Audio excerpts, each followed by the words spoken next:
We'll start with the Q&A sessions, and I've already heard that we've got one really good question from Magnus right down here. So, yeah.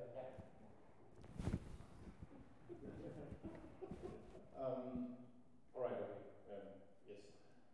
So you were talking about how C.S. Lewis is using narratives and stories to sort of convey deeper messages in theology.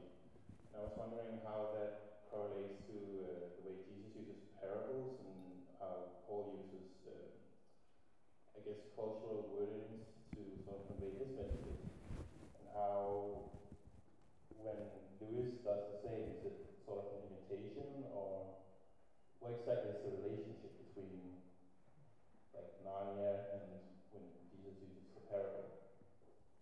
Thank you. Well, I think this is a very good question to get our thinking started. Because you're quite right, if you look at the New Testament, for example, the Gospel parables, they are very adapted to the agrarian world of Palestine. They are people that recognize the imagery, the seed being sown. They recognize the imagery of you plant a seed and nothing seems to happen for a very, very long time and you're wondering what's happening. And all of these things have a cultural plausibility. The audience doesn't have to be told, you have to explain this to them, they know it. If you like, it's transparent. So in effect, Christ is able to tell these stories and people say, we understand what he's saying. Now, what's the point he's making? So they're in effect using this as a gateway to something that's much deeper and richer. In other words, the key thing when you're trying to find an analogy or an image is to find something that works already for the audience. You don't need to explain it. You simply use it so that you can go straight in and make your point. That's what Christ is doing with the parables. Also, you're quite right, I mean, in the epistles, Paul regularly uses cultural metaphors, like, for example, the idea of redemption. Redemption would have been familiar to everyone reading his letters. It was part of the social world of the Roman Empire at that time. People would sell themselves into bondage to pay off a debt, and the only way they could free themselves was if somebody paid that debt back. So they were then free people again. So when Paul talks about redemption, Christ brings us redemption, that would immediately have resonated with the audience, because they'd say, we get it. You know, you don't need to tell us what you mean by it. We can see it. It's all about, we're trapped, we can't break free, and Christ has paid a price, which means we are now free, and it's very, very plausible. So it's one thing is trying to find these images, these analogies, these stories which connect immediately. Because if you need to explain something in great detail before you do anything with it, you've lost your audience. So I think what you're looking for is stories, analogies, metaphors which are plausible, which just resonate with the audience and don't need to be explained, and then you use them to actually make a really good point. Thank you. Other questions? Martin, thank you. Thank you. My question is concerning, you made a point about how some topics are there for engaging. That we should not see a potential question as a threat. But just the other day I had a discussion with a good friend about how, well, at least in our Danish culture, when it comes to the question of same-sex marriage in the church, those of us who cannot get it to fit with our view of the Bible, as soon as we try to engage with people and or to meet them on their turf, so to speak, it's almost instantly becomes a matter of us being old-fashioned. Yeah, I know what you mean. I know what you mean. Yeah. It's a very good question. So that is just, how can that topic become not read, or how can we engage in that particular question? I think that's a very important point. And we are seeing a cultural shift. And it's a very difficult one, but we've got to find a way of dealing with it. And we're seeing a number of things happening around us. One of them is precisely the issues you've mentioned, where it is deeply polarizing, and actually, you know, you're being judged already, you know, and that makes it very, very difficult. One issue, therefore, has to be whether we try and say, that's a question I don't think I can really answer, but my friend here could talk to you about that. In other words, trying to find someone else who might be able to do this when you feel this isn't really something I can say helpfully. But there's a bigger issue going on here as well, and it's this idea of my truth, which I'm sure you've come across. We have it in England. This is the way I see it. Therefore, this is the way things are. And if you don't agree with me, you are bullying me, you are victimizing me, you are abusing me. And it's very, very difficult. I think we do have to recognize this is part of the way that Western culture is going. I hope it will change direction, but in the meantime, we just have to find a way of dealing with this. And one of the ways we can deal with this is, in effect, say, well, you know, in my case, I'm 70, so I find these cultural changes very, very difficult to engage with because I'm not used to them. And very often what I will do is step back and say, I'm going to ask my younger friend here to talk to you about this, because I think that they will be able to relate to you very easily on this. I think it's one of those things where it sounds awful, but it's not just the ideas you use or anything like that, it's who you are as a person, and whether that equips you very well to speak to this group of people, but might not equip you to speak to that group of people. So it's a real issue, I'm afraid. And I don't think there's any easy way ahead in the short term. I think that we just have to try and say, maybe there's some things I can do, some things I can't do. Certainly Lewis himself, as you will know, very often found he was really quite depressed about being an apologist, because he felt that there were new questions bubbling up all the time, and he just felt, I can't answer these. You know, I'm very good at answering the great classical questions like suffering and so on, but these new questions, I don't really understand them. And he was just saying that. And I think that we really have to think about how we develop a form of apologetics which is not so much you have to answer everything individually, but whether we have a group of people and we know that you or I could answer those questions very well. When it comes to these ones, we need this person because they will understand the audience better and they'll connect with it intuitively. They say, look, it's not simple, and they'll trust them more easily. So that's why I think we may need to do. I don't know, I'm just saying this seems to me to be the way ahead, because we're going through some very big cultural shifts, and what is happening is it's not so much a global shift, it's a whole lot of little shifts happening all over the place, and it's very, very difficult for us to keep on top of them. So it's not easy, I'm afraid, but I'm very glad you raised that, because I'm sure that other people in this audience thinking exactly the same thought, and this is something you need a conference about, because it's so important. Yes, we have time for one question. I'm often in a situation, I'm a parish priest, and often during talks with families just before a funeral, they will often have their own big stories and believe in some sort of eternal life, usually without Christ and death and resurrection. And they will say something, well, our granddad is now a star in the sky, or maybe some sort of reincarnation thought, maybe he is a bird now, or something like that. And I struggle to find a balance in not taking their faith or their belief in an afterlife away from them, because maybe it's a good idea, a good thing that they have some sort of belief in the afterlife, but it's not the Christian view.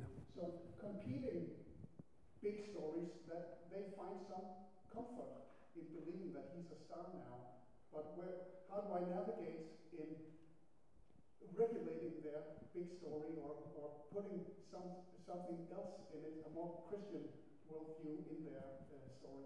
Well, this is a very good question, and I've encountered this time and time again. And in England, we have yes, stars. We also have birds flying in the air. Look, there's Grandad up there. You know, and you have to say, well, I need to be a diplomat here. And what I need to say is, yes, this is a very big event, and the hope that your grandfather is now in a better place is very deep for all of us. And Christianity probably expresses in a rather different way. I'm going to tell you what it is, so you know. But what I think you have to do is very often present this as an amplification or an alternative to what they're saying. And the way I find it best to do this is not saying you're wrong, is rather, that's really interesting. I find that's a very good phrase to use. It's really interesting. The way I'd see it would be a bit different. It would be like this.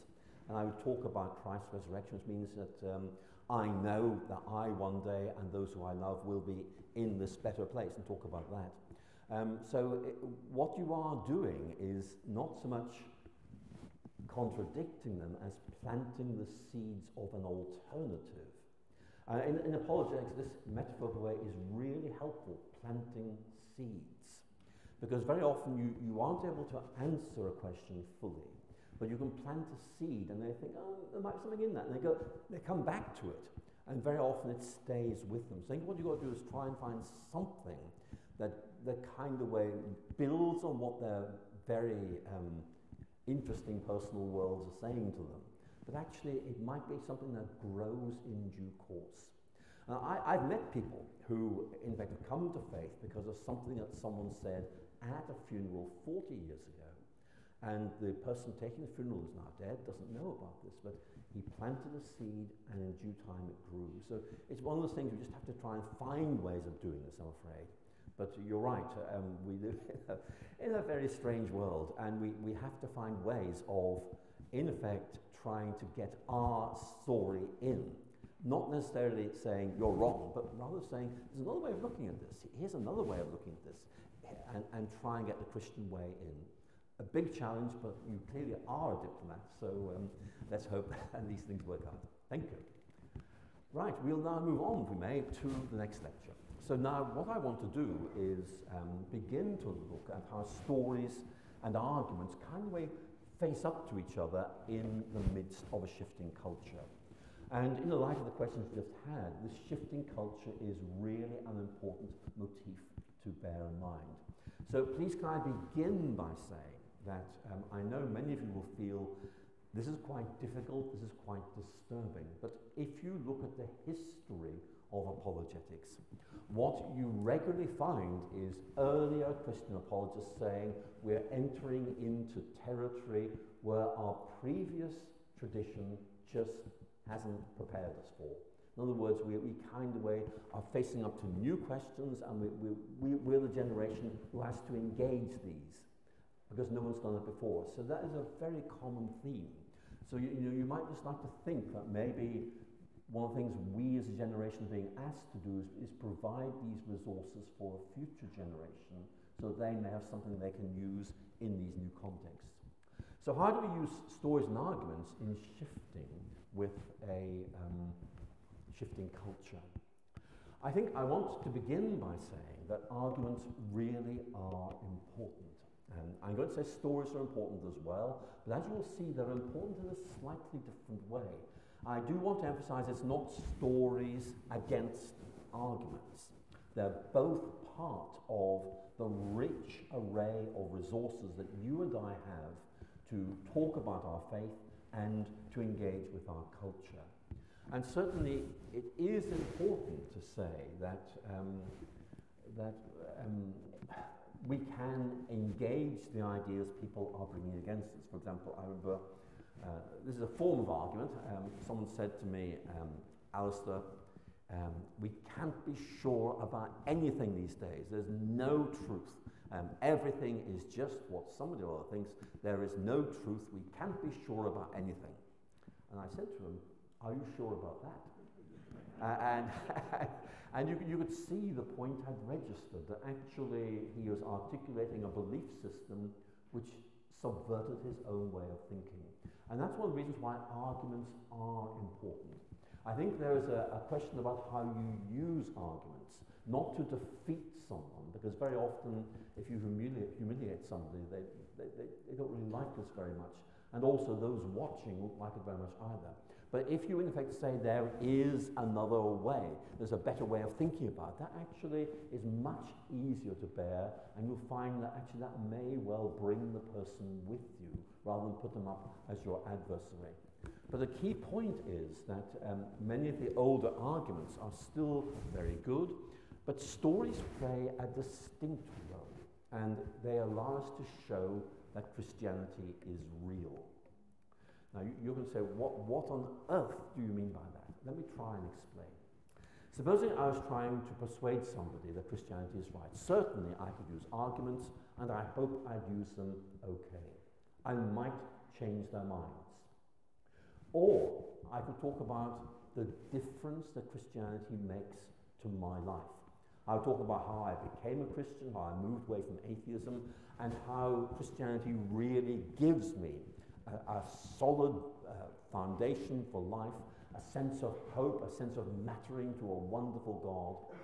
And as I talk like that, there are 2 points being made. Not simply that Christianity says something very interesting, but that this is something that changes people. In other words, it's not just, hey, this is a nice idea. It's something that leads to a transformed life. And that is a really important point you need to bear in mind, because apologetics is not simply about trying to say Christianity is right. It's saying Christianity is able to change you, to give you a new hope, a new reason for living. And that's something slightly different, and something that we really, I think, need to think about. And to tell your story is to tell the story of how your faith became real for you. And that is very important, because very often when you talk to secular people, they think Christianity is just about thinking or believing certain things. They don't get this idea of personal transformation. And that, I think, is something that stories really are very well equipped to express. And I'll talk more about that later.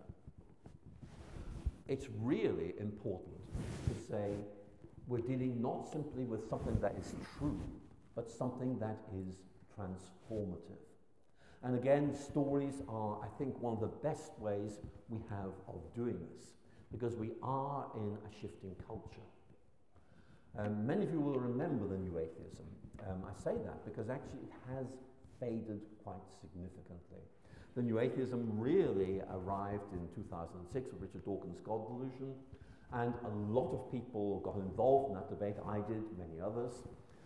It's now behind us, but that debate was very rational. It was kind of a very Enlightenment type debate, and it really wasn't very exciting in one sense, but the key point I want to emphasize here is that the New Atheists, I think, really showed that most ordinary Christians didn't really think very much about their faith.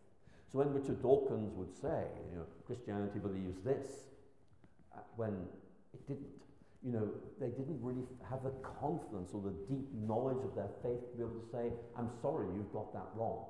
So I think that there's an issue here about how we make sure people are firm in their faith, have a very good sense of what Christianity is all about. And certainly the New Atheism, I think, was a very interesting debate. And what we're finding now is that the New Atheism is fading away. And many New Atheists are expressing disillusionment and dissatisfaction. A lot of people, in effect, read Richard Dawkins and thought this is the beginning of a new era. This is, in effect, a new world opening up. It's highly exciting, all these new ideas. Now, basically, people would say, no, they didn't make the final cut. These are ideas that did not stand up to critical scrutiny. And I think it's very important to note that you can give very good arguments as to why the core themes of the New Atheism really don't work. Now I'm going to show you a book that came out last week. It's called Coming to Faith Through Dawkins. The subtitle is 12 Essays on the Pathway from New Atheism to Christianity. Here's the interesting point. These are stories. They are the true stories of 12 individuals, men, women from 5 nations, who initially thought Richard Dawkins is right, and then, over time, found they could no longer take him seriously, and yet Dawkins became the person who made them think about Christianity and eventually ended up believing in Christianity. Now, do you get the idea? Now, what the stories do is this. They are personal stories of people who, in effect, tell their own account of, here's how Richard Dawkins converted me to atheism. And I was so happy for a while. And then I began to realize this just doesn't make sense. And so what these essays tell us about is the reasons that these people said the new atheism just doesn't make sense. But it's not a sort of, an argument. It's a narrative. Here is how I became disillusioned and disappointed with the new atheism, and here are the factors that move me to a new position of faith. What I'm going to tell you is those 12 stories are much more interesting than just a bare arguments. And actually, they carry a deep inner conviction because each of them is true and real. So not asking you to buy this book, it's much more trying to say to you, telling your own story is much more powerful than you might think. And one of the questions I'd like you to think about is, in your story, what apologetic issues might you be able to engage? In my own case, because I'm an atheist who became a Christian, I was very much a scientist. In fact, initially saw science as being against religion, then began to realize it wasn't that simple. It's quite clear the sort of things I could talk about. What I want you to think about is what you could talk about. Is there something that your own experience or your own history is actually qualifying you to do, maybe in a way that nobody else could? Because, I mean, apologists can address general questions, and sometimes they're very good on certain specific questions. What does your personal history equip you to talk about? Maybe in a way that nobody else could. And I think that's a very interesting question to raise. In case you're wondering, we've sent a copy of that book to Richard Dawkins, and we look forward to hearing back from him in due course. So let's look at the changes that are going on in our culture. We are seeing a lot of things happening. The statistics are very difficult to interpret. What seems to be happening is that what we might call loosely traditional Christianity has become a less significant presence in our culture over time. But what is happening is it's not being displaced by atheism, it's being displaced by a number of things. What we sometimes call religious nuns, or people who are spiritual but not religious. I'll come back to both of those. But interestingly, John Gray, who is an British atheist philosopher, is saying that really what Christians need to engage with is a kind of atheist who in fact doesn't know what to make of the idea of God. And what Gray is saying is that the standpoint of most British atheists is, well, look, it's not so much believing in God is wrong or evil, that they've moved beyond that. It's just, what difference does it make? We do not get what this is all about. And that, I think, is an important point. Because if you want to try and explain the difference that belief in God makes to you, you're probably going to tell your story. And that, again, is a very important point. Because in your story, you're going to talk about how God is real to you. And again, I think that is something that really does stand out here as being important. What we're seeing is that religious nuns are increasing in most Western nations. In America, it's about 30% at the moment. But that, when you do detailed studies, it's not as simple as you might think. Within that, there are a small number of atheists. That is true. But a lot of these religious nuns are people who actually have quite sophisticated metaphysical belief systems and very often retain a lot of their original Christian faith. But something has happened to them. It's been a bad experience, or they've kind of felt there's something wrong. And they're still in a zone of semi-faith, but they're not active at the moment. And this is going to be increasingly important for us. And I think that this is not something I can talk about because I don't know enough about it. What I'm saying to you, this is something we all need to think about. The emergence of this group of people who something has happened to them and they are now thinking in terms of a different way of thinking.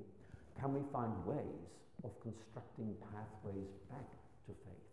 And are there people in this gathering this morning who might be able to help with that? So again, it really is a very important point to make. And again, this is why stories do become very important. Because when people will talk about their move to being a religious nun, very often they will use the language of feeling alienated or feeling disconnected, not really quite knowing what to do. Very often, basically, there's a family dynamic. My parents are religious believers, I'm not, and I'm wondering how you cope with that. So this, I think, is going to be increasingly important. So the question, therefore, is how do we connect with this culture? And I do want to make the point that arguments are important. And I'll explain more about why this is, because basically what arguments are doing is they are reasserting that there are good reasons for believing in the Christian faith. That's an extremely important point. We don't give up on asserting the reasonableness of Christianity, but they do have limited potential. This is Pascal's very famous quote. Many of you will know this, and it's very helpful to reflect on this. He writes, "Make religion attractive, make good people wish it were true, and then show them as it is. Worthy of reverence because it really understands human nature. Attractive because it promises true good." What Pascal is saying is that very often our problem is that we try to begin by persuading people that Christianity is true. Pascal is saying it's better to show them that this is something wonderful and transformative, and then get them to say, that sounds wonderful, I wish this was true. I wish I could believe that. And then, Pascal is saying, you step in and say, well, actually, I think I can help there.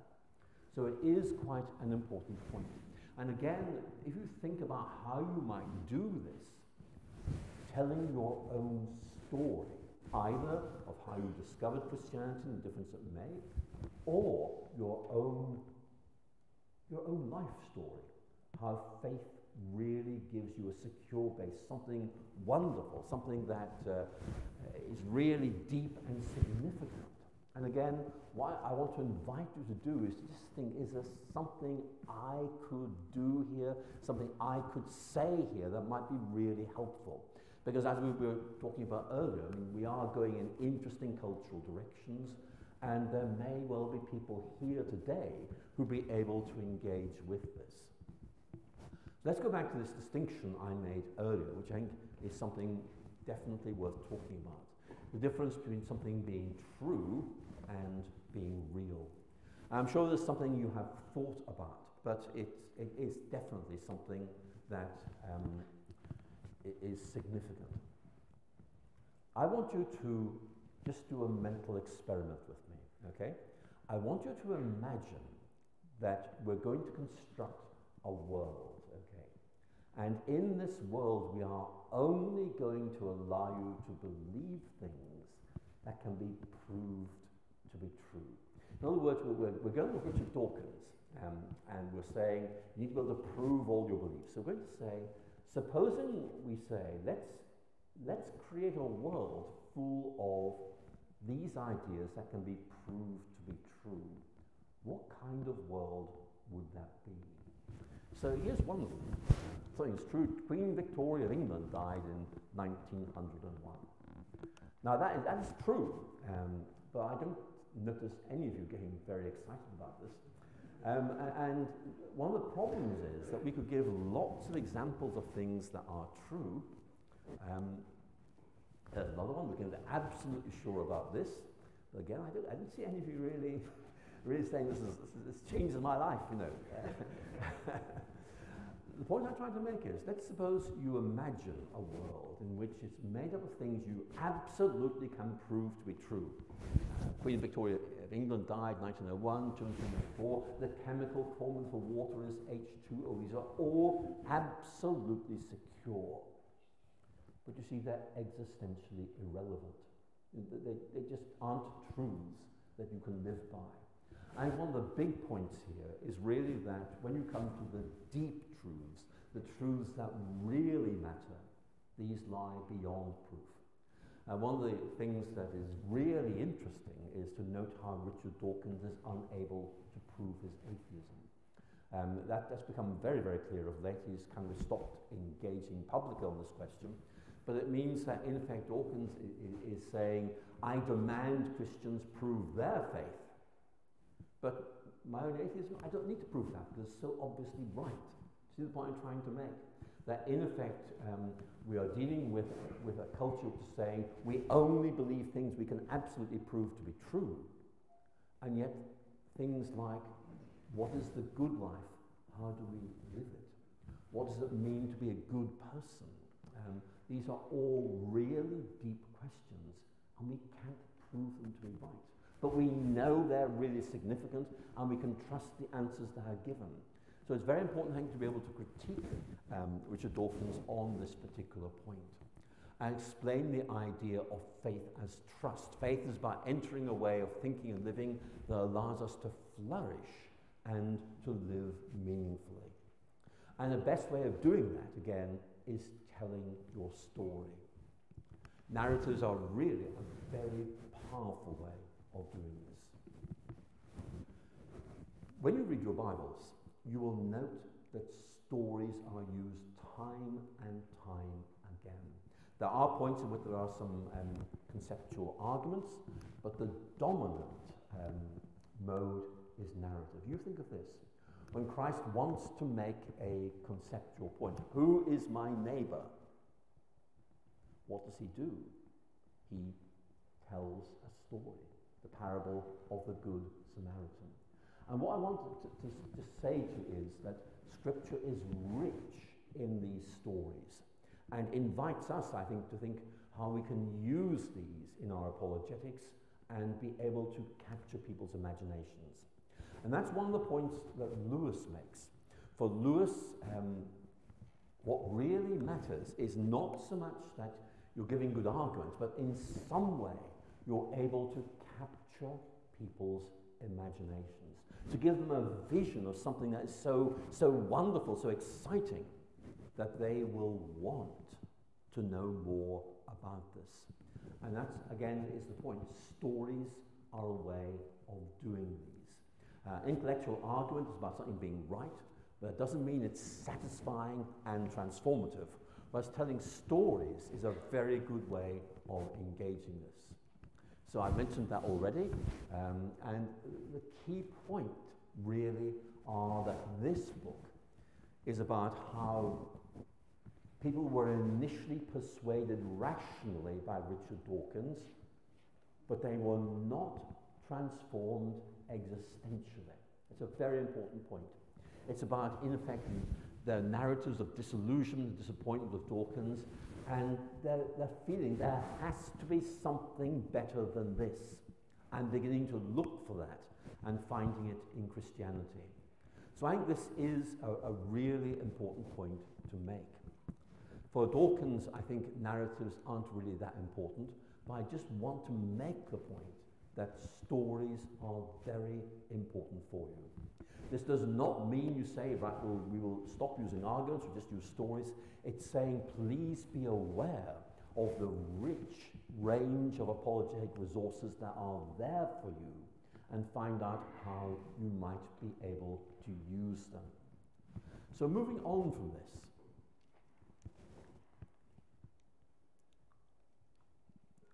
this is Austin Farrer reflecting on why C.S. Lewis was such an effective apologist.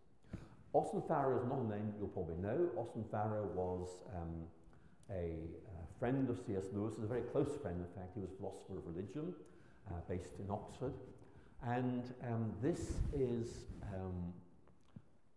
Farrer making the point that we need to keep on showing the reasonableness of the Christian faith. Something that Lewis does very effectively in Mere Christianity. Here's what Farrer says. Though argument does not create conviction, the lack of it destroys belief. What seems to be proved may not be embraced, but what no one shows the ability to defend is quickly abandoned. Rational argument does not create belief, but it maintains a climate in which belief may flourish. That's important. There's more that needs to be said, and I'll be saying that in a moment. But what Farrer is saying is that rational argument keeps people on side. They realize it is not something unprovable or something that is clearly irrational. It's rather something where very good arguments can be brought in its favour. In the book I mentioned, the 12 essays about Richard Dawkins, one of them reflects very negatively on Dawkins because Dawkins refused to engage William Lane Craig in debate. And the point this particular writer was making is, look, everyone knows William Lane Craig is a brilliant Christian apologist. Why didn't Dawkins engage him? Because surely the principle is that you must engage the best to show that your own position is good. So it is quite a significant point. But Austin Farrer is quite clear that we need more than that. We need, in effect, an imaginative vision. We cannot apprehend anything without an act of imagination, creation, and for Farrer, C.S. Lewis makes us think we are listening to an argument when in reality we're presented with a vision, and it's this vision that carries conviction. Now, what basically Farrer is getting at here is that what Lewis is doing is articulating not just a set of ideas, but an interconnected set of ideas. He's in effect describing a new world and inviting you to step in and experience this. Now, I found this approach actually quite helpful. Let me describe how you might do it. In effect, you're inviting someone to step into a Christian way of thinking and then see how the world, how reality looks from that perspective. And very often people will say, my goodness, I can see what you're getting at. There's something very significant here. Because it really is allowing them to appreciate how Christianity gives a very powerful account of the way the world is, what's gone wrong with the world, what can be done to sort it out, and of our purpose and place within the world, particularly in relation to God. So it is a very interesting approach. And Lewis himself develops this very, very clearly. His very famous declaration at the end of one of his lectures is Theology of Poetry. I believe in Christianity as I believe that the sun has risen not only because I see it, but because by it I see everything else, is a really powerful image of the difference that Christianity makes. It's an image which suggests, there's this complex landscape. Maybe there's shadows, maybe there's mists, but Christianity illuminates this and allows you to see where you're going. So what Farrer is getting at here is the need to be able to have these points cleared up. And in the next lecture, of course, we can move on and look at Lewis in more detail. But let's stay with stories. Stories grab your attention. I think that's a very important point. When you tell a story, very often people will want to know how it ends up. How many of you have read The Da Vinci Code? I'm going to tell you what my experience of reading this was and see if this resonates with you. Now, for those who haven't read Da Vinci Code, it's a very anti-Christian book, and it's all about all sorts of corruption going on in early Christianity. But anyway, I began to read this, and I started, oh dear, look, he's got the date of the Council of Nicaea wrong, oh dear. Oh, and it's keep going, look, he's got that wrong as well, oh dear. I wonder what happens next. I just couldn't put the book down. because it was so well written, and I was entering into the story, and it was really beginning to catch me up in it. And that's one of the reasons why stories are so interesting. People say, I wonder what actually is going to happen. And that's true of your stories. One of the reasons why Lewis wrote Surprised by Joy was he wanted to tell his story of how someone who was quite a dogmatic atheist actually encountered and then was completely transformed by the Christian faith. And that seems to me to be a really important point. Stories grab our attention. And one of the points that Lewis will make is that God's chosen way of self-disclosure is actually a story. Do you know the story of Lewis's conversion? I'm going to tell it to you because it's very interesting. Lewis had a two-phase conversion. The first took place probably in 1929 when Lewis moved definitively from being an atheist to believing in God. Right? Notice very carefully, I'm saying believing in God. I'm not saying becoming a Christian, because for Lewis that hadn't happened yet. Lewis could not see how he could fit Christ into this picture of reality. He couldn't really see, why you needed Christ. Surely God was enough. And then he had this discussion with J.R.R. Tolkien. And this was a discussion at Magdalen College in Oxford, and on a nice September evening they spent hours walking round and round and round the college garden talking about the role of what Lewis and Tolkien call myth. Think of that as a story conveying meaning. And Lewis, in effect, suddenly realized that Christianity tells a story that makes sense of every other story we tell. And it means that Christ is part of that story, and it also means that we become part of that story. And Lewis was, in effect, suddenly blown away by this, because he realized that Christianity was setting out something which was not just a set of ideas, but was a transformative story into which we can enter. And from that point onwards, Lewis really began to become much more explicitly Christian, above all his appeals to Christ. If you look at his early writings, these are slightly ambivalent, they're slightly low-key, and then he becomes more and more confident about talking about Christ. So Lewis himself, I think, is really bringing home something very important here. He's bringing home that Christianity tells a story. And Lewis's argument is going to be, if God tells stories, we should as well. So what I'll be doing when I talk about Lewis, which I'll be doing in the next lecture, is pointing out how Lewis made this discovery that one of the best ways of engaging theological arguments is not really to engage in theological arguments at all, but is to write stories, write narratives.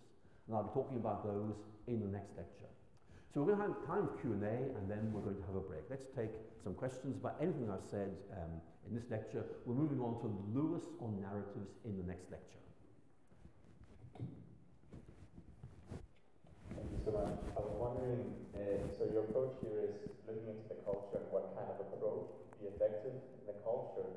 I was wondering if you have any thoughts on how one could analyze one's culture, how one might become more aware of what people find convincing. Is it reading fiction, or is it reading more academic work, or what kind of approaches would you recommend? Well, I think this is a very good question. What I want to say is that narratives have always been important, but changes in our culture make them even more important at this moment. So that's one of the reasons why there's been this rediscovery of narrative apology. It's not about inventing it. It's something that's always been there, but we didn't seem to need it very much until recent changes made that much more important. So I think that we are at a situation now where narrative apologetics actually plays a very important role. But your question is good. How can we kind of watch out for these? How can we listen to these things? Well, I will tell you, I'll give you my answer, and I'm sure that other people here will give much better answers, okay? But when I go on long plane flights, I take with me what I call junk. And what I mean is books that are probably not intellectually very significant, but I will read them. And they're books written by people who are influential culturally. And what I'm trying to find out is, what are they getting at? What do they find interesting? What are they worried about? How do they express this? And always I'm saying, can I learn something from this? Is there an analogy in this book I can use? Because obviously, as a Christian apologist, I'm going to want to use the parables of Christ. But I also want to use analogies which will connect up directly with my audience. And therefore, very often I will read what I call junk, read popular literature. Basically, because I expect that to help me understand what's going on, the images that communicate with people, the ways they express themselves, and I keep asking, can I learn from that? There are other things you could do as well. You can watch junk television, and you'll find something very similar there. What speaks to people powerfully? Why? And it's all about trying to ask, does this help me become a more effective communicator? It doesn't mean you're saying this stuff is right. You're saying, no, this stuff helps me understand what is going on and how I can use this particular vocabulary, this particular way of thinking to actually speak powerfully into this particular cultural context. So that's one thing I think is quite helpful. And I'm sure there are other things we'll come to later. That was a very good question. Thank you. Let's keep going. I was wondering if you had some advice on how we could use stories in a non-manipulative way, and what kind of components we should look for in a good story to convey Christianity. I think that, again, this is a very good question. I like the way you use the word non-manipulable or non-manipulative, because that's a good point, because very often people feel you're trying to control me. And I think that it's always helpful to say, look, I came across this book, I came across this idea, and you know, it really helped me to make sense of things. It really helped me to move on. I want you to notice the language I'm using, helping. In other words, you're not saying this convinced me of the truth. I mean, I'm sure it did, but that isn't necessarily the way you'd want to present it. It's rather how this particular argument or this particular image or this particular book helped you discover something rich and transformative, which is now integral to who you are, and you love it. It's really important. So in fact, you're presenting yourself as someone who doesn't want to manipulate, who wants to share. Because, you know, in the end, evangelism and apologetics are really about trying to share the Christian faith, because you think it is wonderful, and it is. But there are obstacles we've got to deal with, like people very often don't understand it, or they've got preconceptions, and you and I have got to do what we can to try and help this. What each of us can do is keep a little notebook. What you can do practically is you write down anything that somebody said. I could use that. It's like a preacher's commonplace book, you know, where you're writing all these things down. Or you find this quote, I maybe the one to put up here would be useful, but there are lots more for you to find. And you put these down. And what really helps in apologetics is if you can find something that's said by a secular or an atheist person, which is helpful in the sense that it opens up a question or shows there's a problem with the widespread way of thinking. That's something you can use. And you can say, look, I found this quote. It's really interesting. Look, there it is. What do you think? You're exploring it. So again, being helpful, exploring, sharing, that kind of language. And actually people find that really quite helpful. And they're very happy to go along like that. But you're right, when they feel this guy's out to get me, this guy wants to manipulate me, well, you probably lost the conversation already. But in effect, saying, let me tell you about this, it's really important, actually it's part of who I am, it's really important to me, let me tell you about it. You know, your friends will respect you for that and will want to listen to that. So I think the advice about writing things down is really important. If you come across a good quote, unless you have the problem which I have, which is that I can remember I read something really, really good, but I can't quite remember by who or where it was, and I've lost it, you know. So really, if you see something good, write it down. Get your mobile phone out, take a picture of it, you know, so you can go back to it and use it. And this is how everyone builds up their apologetic ministry. They say, look, here are things I have found useful. It might be a friend's testimony, you write down the basics of it. It might be a quote, it might be an argument, it might be something. And what you are doing is you're assembling the basic toolkit for your own apologetic ministry. We all do that. And each of us does it in our own way. We can learn from each other. But it's always good to have these things you can bring in. I read this guy, this John Gray, he said something really interesting. It was this. And I thought, this actually says more than you might think, because he's really saying there's space for Christianity in this world. And you can talk about that. So I suggest you think about that. Ways of, in effect, connecting with people and saying this is interesting, this is important, and building up your own little repertoire of stories or analogies or quotes that you might be able to develop. And also, I mean, I don't know whether you guys do this, but listen to each other giving practice apologetic talks and give feedback, you know, because that can be really helpful. Thank you. Okay, there's a lot of questions, so we'll take one here, and there's one here. Yes, and that one will go to Greg. Hello, Alistair. My name is Daniel. Thank you. And I was thinking about the word imagination, because in Danish it would typically be translated to fantasy, and in English you have the two words fantasy and imagination, and where fantasy can be a bit unconcrete or hard to grasp, where imagination is maybe more, you can create a vision. But could you talk a bit about the difference between I can. those two? And this was a problem in English originally, where words like fantasy really were used to refer to the act of imagining back in the 16th century.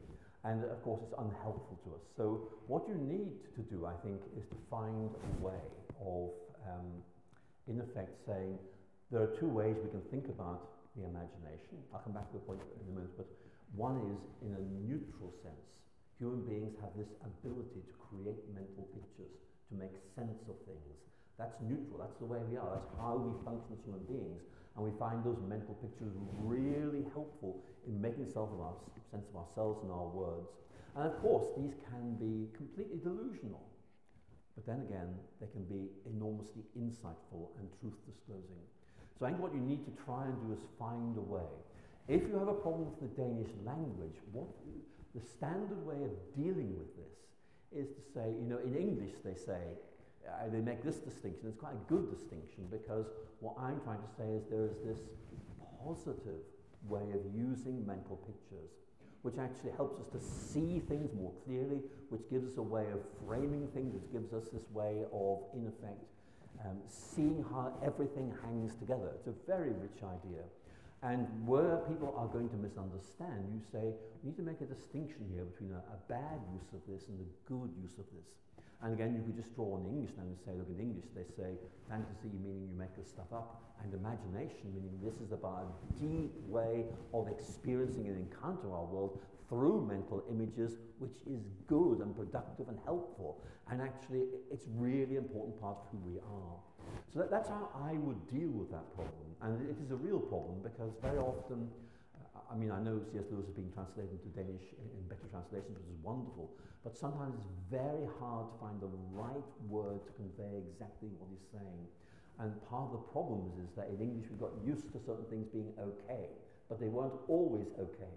And the process of becoming okay may have taken 20 years.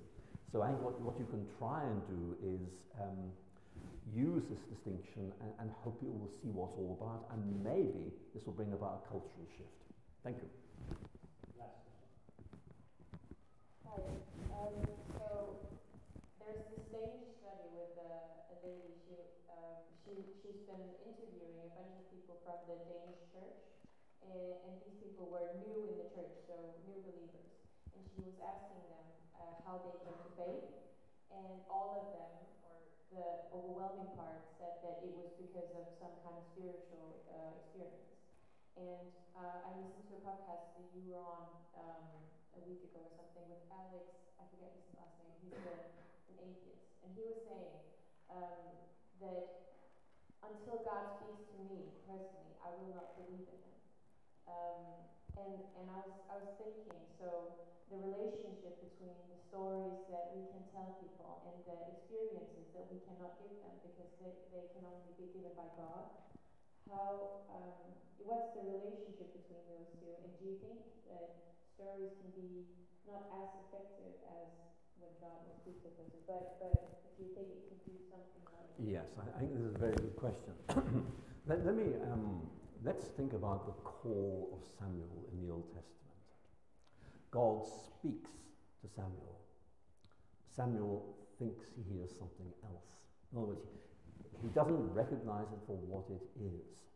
And I think that one of the things I find really helpful in talking to people about this is to say, look, maybe God has been speaking to you, prodding you, nudging you throughout your life, and you just haven't noticed them. You have not actually seen this. And very often the problem is that you've constructed this mental barrier, this imaginative barrier, so you don't see this. You kind of make it an impossibility. And that seems to me to be a helpful way of beginning to think about this, that actually maybe you just need to go back. Were there moments where perhaps something was going on? But the main point to make actually is not everyone does come to faith through what you might call a spiritual experience. In my own case, I mean, it was a rational argument that brought me to faith. And then I began to discover the deeper themes of meaning and experience and emotions as I went through. So, you know, a lot of people come to faith through different ways. And that's one of the reasons why apologetics is so interesting, because there are all these people who are thinking about these things, and what may be the entry point for one person isn't the entry point for someone else. And that's one of the reasons why you really need to have conversations to try and find out where somebody is and see if you can move them on using what seems to be most effective for them. It might be a sense of transcendence, or it might be a deep sense that they weren't on their own, and beginning to unpack what that's all about. And people have these deep experiences and very often wonder what they are. And you know, I often think that we neglect this side of things. I did hear a very good talk once by an apologist, which in effect said, I wonder if you've ever had this deep sense there is somebody beside you, even in those dark moments. And actually they did a very good job explaining it, and some in the audience had that experience and could see where it was taking them. So that doesn't really answer your question, I'm afraid, but it does, I think, help us to see there are a lot of things we can do, and above all, we listen to people and try and figure out what's going on, what's bubbling up within them, and how this might be the possible gateway to a very significant conversation about faith.